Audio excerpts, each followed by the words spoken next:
and move her hand to take notes. Your cardiac and smooth muscle tissues are involuntary. You do not consciously control their actions. Skeletal muscle works under voluntary control. Skeletal muscles are composed of bundles of muscle fibers. Muscle fibers are long cylindrical cells containing several nuclei.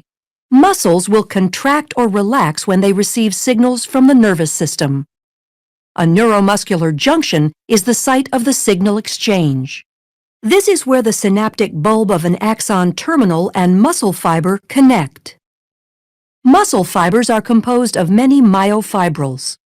A myofibril contains contractile units called sarcomeres. Sarcomeres run adjacent to one another down the length of the myofibril. Each sarcomere consists of alternating thick and thin protein filaments, giving skeletal muscle its striated appearance.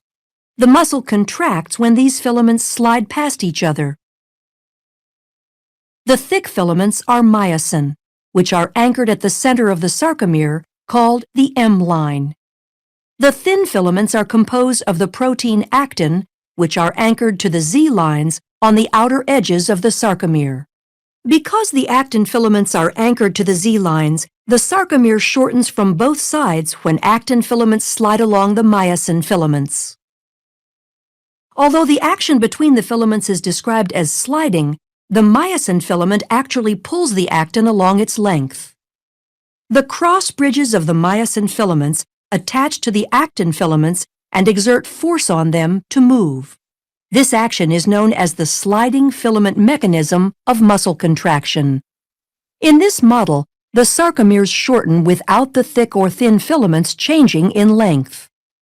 A contraction begins when a bound ATP is hydrolyzed to ADP and inorganic phosphate.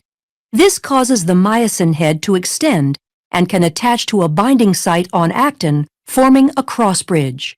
An action called the power stroke is triggered, allowing myosin to pull the actin filament toward the M line, thereby shortening the sarcomere. ADP and inorganic phosphate are released during the power stroke.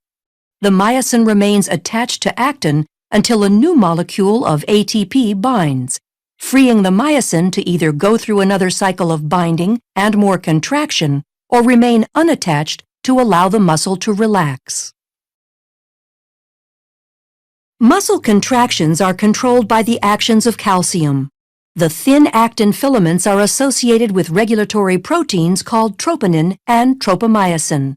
When a muscle is relaxed, tropomyosin blocks the cross-bridge binding sites on actin.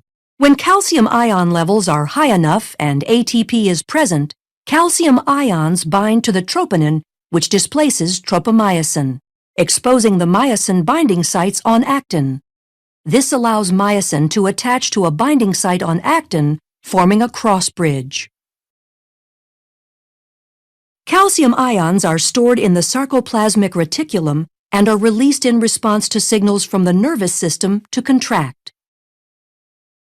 Neurotransmitter molecules are released from a neuron and bind to receptors, which depolarizes the membrane of the muscle fiber.